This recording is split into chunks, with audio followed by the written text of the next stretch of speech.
Teman-teman, hari ini kita akan belajar tentang kasih setia Allah yang sudah sering Berham dengarkan sejak kelas 1. Berham kok soto ya? Emang Berham jangan sok tahu. Yang diungkapkan dalam Alkitab untuk kisah yang sama setelah dibaca dan direnungkan ulang, pasti kita dapat menghidupi dan mendalami secara berbeda. Oh, begitu ya Ma. Itulah wahyu khusus kita yang selalu menarik, tidak pernah membosankan ketika diulang dan direnungkan kembali. Hari ini kita akan merenungkan peristiwa penting yang terjadi setelah penghabisan bait suci. Buka telinga lebar-lebar, siapkan hati kalian. Ayo! Shalom adik-adik, kita bertemu lagi untuk belajar firman Tuhan di Berpetualang dalam Kerajaan Allah. Ya, kali ini kita akan belajar tentang setialah kepada Tuhan yang adalah setia. Bacaan ayat Alkitab diambil dari 1 Raja-Raja 9 ayat 3. Tapi sebelumnya kita berdoa dulu ya. Mari kita berdoa. Terima kasih Tuhan Yesus untuk hari ini. Bapa, kami ingin belajar tentang firman-Mu. Berikanlah kami pengertian dan hikmat yang daripadamu saja, supaya kami dapat tertanam dalam-Mu dan dapat berbuah di dalam-Mu juga. Di dalam nama Tuhan Yesus, haleluya, amin. Ya, kakak bacakan ya firman Tuhan dari 1 Raja-Raja 9 ayat 3. Firman Tuhan kepadanya, telah kudengar doa dan permohonanmu yang kau sampaikan ke hadapanku. Aku telah menguduskan rumah yang kau dirikan ini untuk membuat namaku tinggal di situ sampai selama-lamanya. Maka mataku dan hatiku akan di situ sepanjang masa. Demikianlah firman Tuhan. Adik-adik, jadi setelah upacara penahbisan bait suci, Tuhan menampakkan diri kepada Raja Salomo di dalam mimpi. Seperti ketika ia menampakkan dirinya di Gibeon.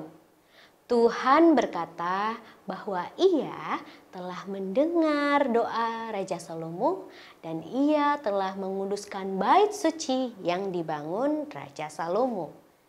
Tuhan berjanji bahwa mata dan hatinya akan selalu tertuju ke situ untuk mencurahkan berkat anugerahnya. Namun Tuhan juga sekali mengingatkan Salomo agar ia selalu berjalan dalam ketetapan Tuhan seperti ayahnya Raja Daud. Hanya dengan demikian maka Tuhan akan mengenapkan janjinya kepada Daud. Adik-adik, jika Raja Salomo dan keturunannya berpaling kepada Allah lain, maka Allah akan mencabut Israel dari negeri itu. Dan bait suci yang telah dibangun dengan megah itu akan dihancurkan, sehingga menjadi sesuatu yang memalukan bagi bangsa Israel dan menjadi tanda penghukuman dari Allah. Serem ya adik-adik? Bagaimanapun juga Allah selalu setia akan janjinya terhadap Daud. Ia tidak pernah melanggar janjinya.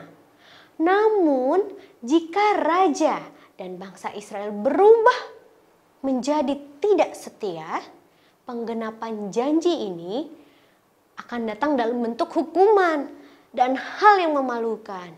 Gimana ya? Dan sejarah di Israel menunjukkan bahwa Raja Salomo dan rakyatnya di kemudian hari memang tidak berlaku setia. Sebaliknya ya, kesetiaan kasih karunia Tuhan dalam pemerintahan Kristus yang mulia dan kekal semakin terang bercahaya. Raja Salomo juga mendirikan banyak bangunan lain. Ia membangun kota pertahanan. Hiram Raja Titus telah banyak membantu Salomo di dalam pengadaan bahan-bahan bangunan, terutama seperti kayu. Untuk keperluan pembangunan itu, ya kayu itu pokok ya adik-adik. Untuk membalas jasa Hiram, Salomo bermaksud menghadiahi Hiram 20 kota yang terletak di sebelah utara Israel. Penduduk kota ini kebanyakan masih orang Kanaan. Namun Raja Hiram tidak bersedia menerima hadiah itu karena ia menganggapnya tidak sepadan dengan apa yang telah ia berikan kepada Salomo. Kemungkinan besar Salomo kemudian membayar Hiram dengan uang dan emas yang diambil dari perbandaraannya sendiri. Dengan demikian, tidak ada satupun milik pusaka Israel yang hilang karena perjanjian dagang antara Salomo dengan Raja Hiram.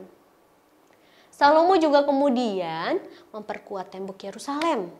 Ya, dibangun lagi tuh adik-adik. Dan seluruh Israel, ia membangun kota-kota perbekalan dan kota-kota di mana ia menempatkan kereta-kereta perang.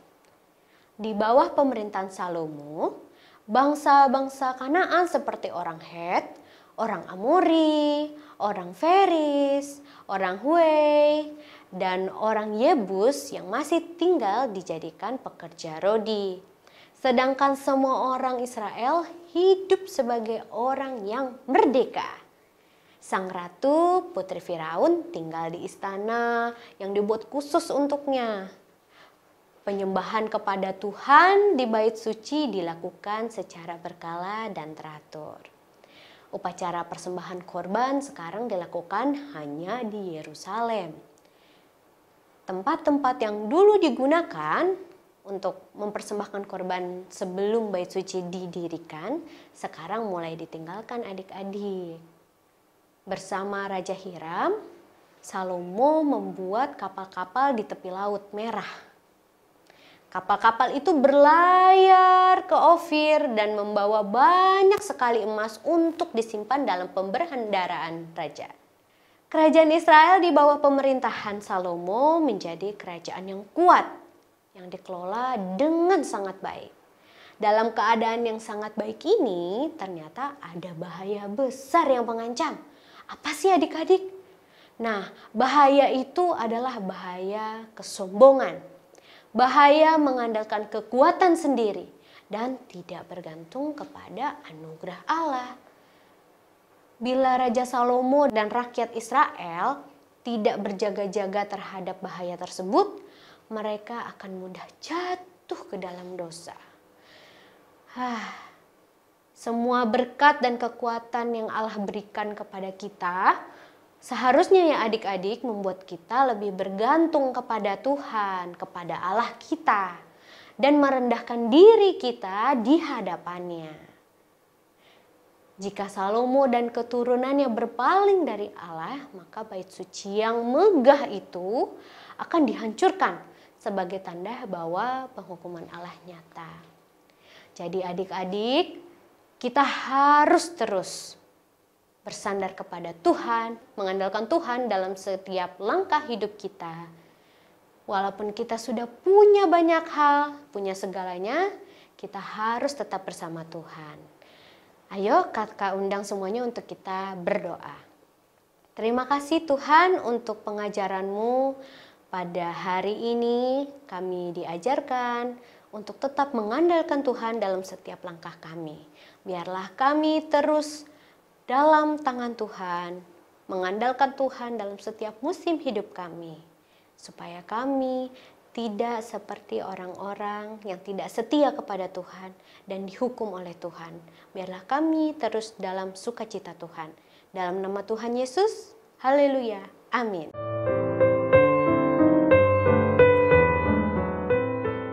Puji Tuhan, baru kali ini kerajaan Israel berada dalam keadaan yang sangat kuat serta dikelola dengan baik. Kondisi nyaman ini harus menjadi peringatan penting, yaitu jika Salomo dan keturunannya berpaling dari Allah, maka bait suci yang megah akan dihancurkan. Ini tentunya membuktikan bahwa kesucian Allah tidak dapat dipermainkan. Berham juga mau ingatkan teman-teman untuk memahami Allah yang menebus kita dengan membaca 1 Raja-Raja pasal 10 ayat 1-13. Salam dan sampai jumpa.